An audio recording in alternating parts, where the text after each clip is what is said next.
It is finally opening day for 2023, and I am here with my crystal ball to tell you who's going to win the World Series and who are the most likely players to win the awards this year. Let's check it out. I'll either look like a complete genius by the end of the year, or maybe some guy that has no idea what he's talking about. Either way, I'm just having fun sharing with you guys.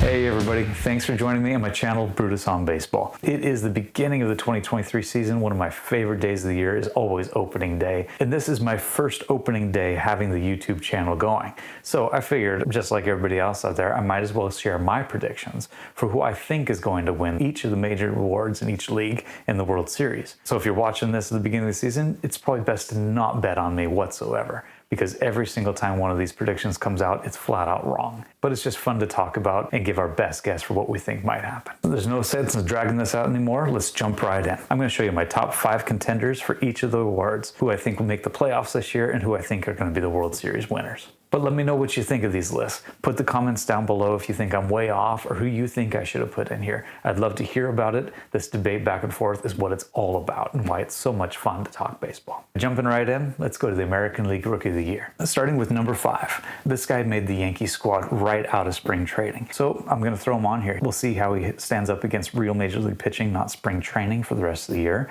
But Anthony Volpe has a great chance to be a wonderful shortstop for the Yankees for many years to come. Number 4 on the list is Josh Young.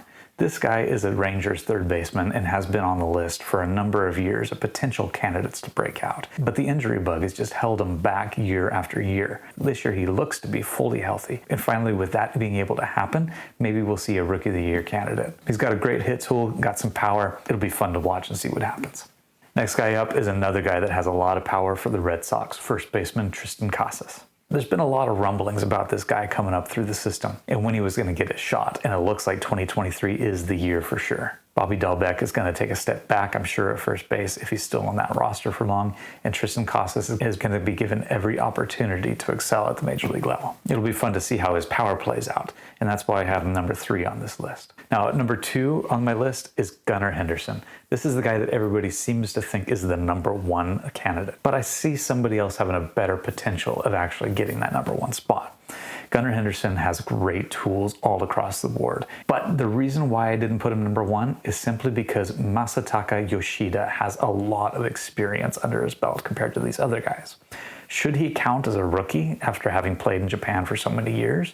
Well, that's up for debate. But the bottom line is he is counted as a rookie in the eyes of Major League Baseball. And after showing in the World Baseball Classic and what he's capable of doing based on his production in Japan, I just think he has the best shot of actually having the best season out of all these young guys that are listed here.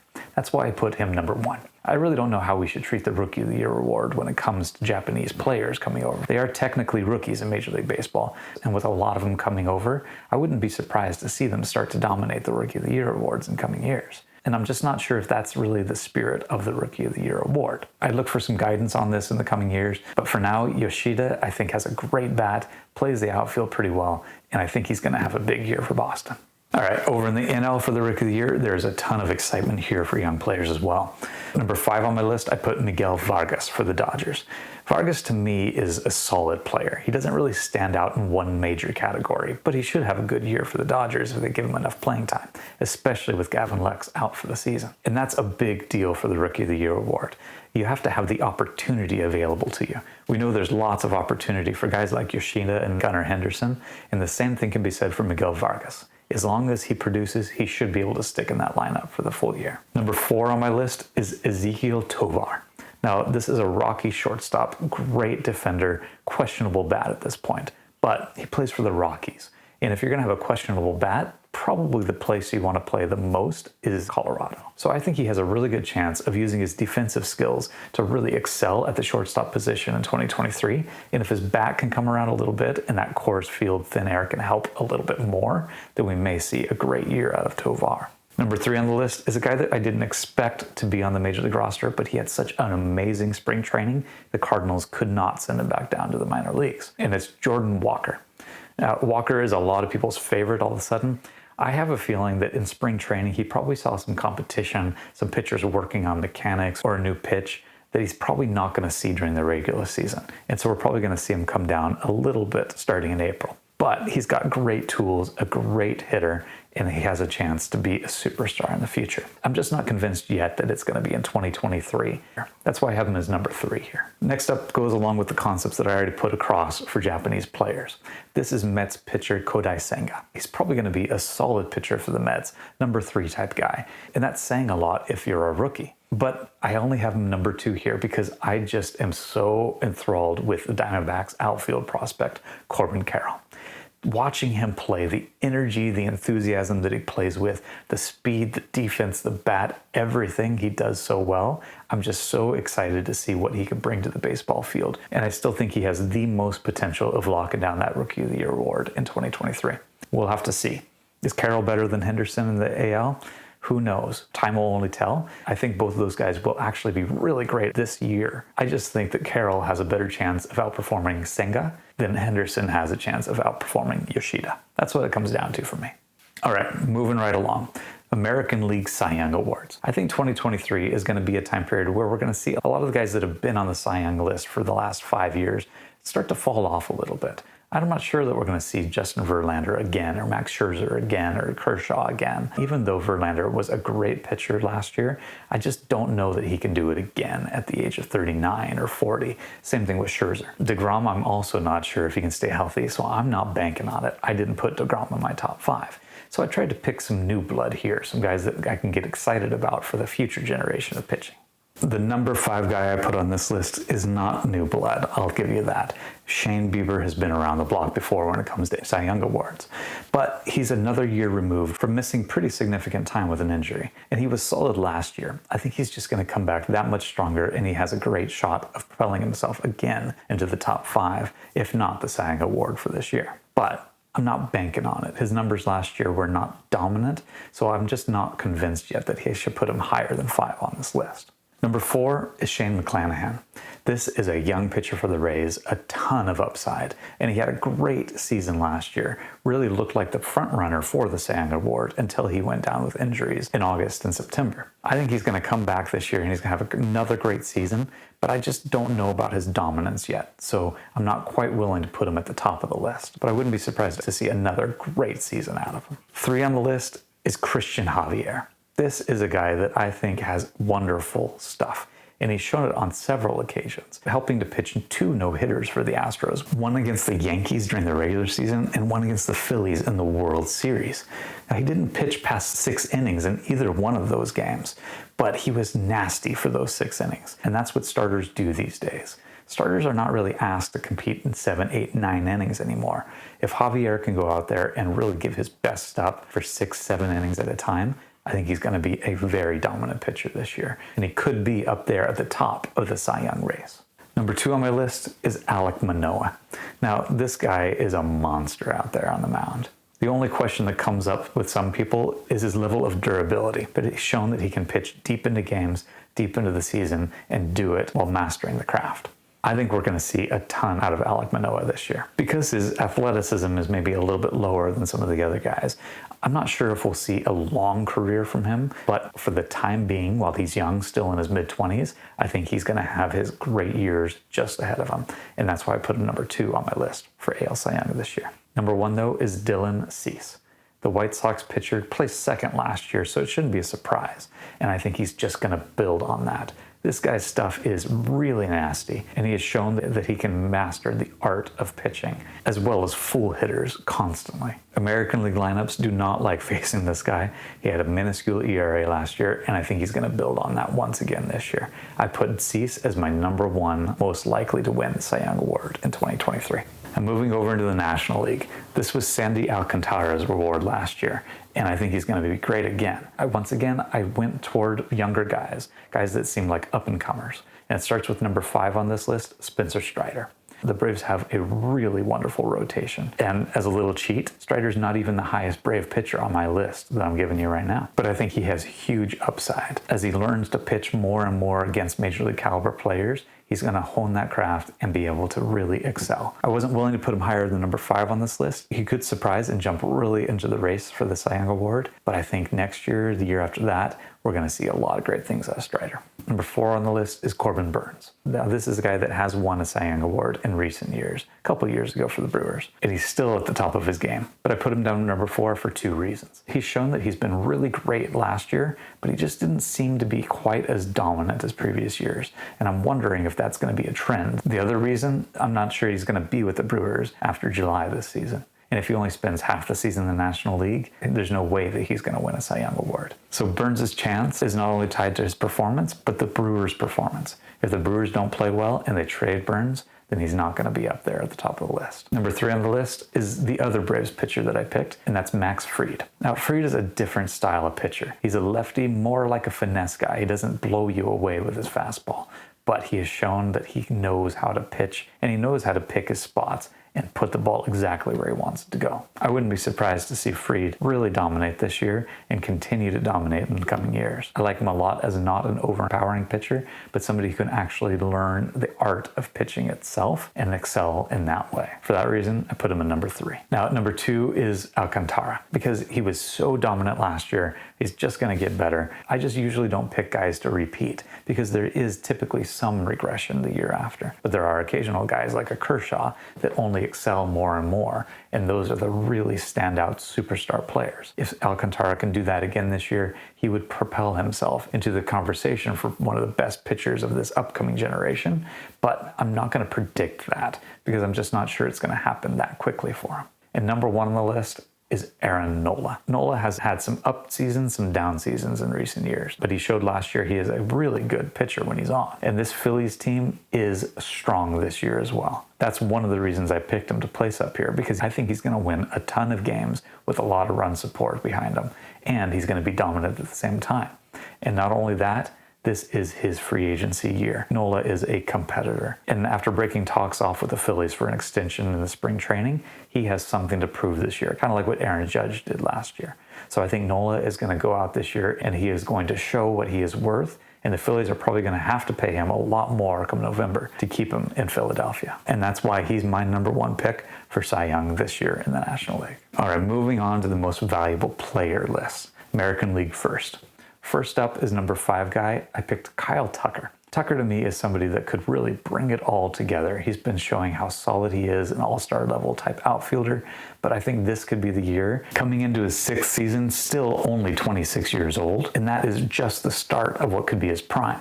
So I think he has the chance to really put it together this year, and I'd love to see him do that. We could see a new leader in the Astros clubhouse, especially with Altuve gone the first 2 months of the season. Number 4 on the list, I picked a guy who I think we could see a huge comeback year for him after struggling last year with the shift, and that's Corey Seager. It was easy to forget about Seager once he left the Dodgers, went to the Rangers. The Rangers weren't a very good team, and he really had a good but not great year last year.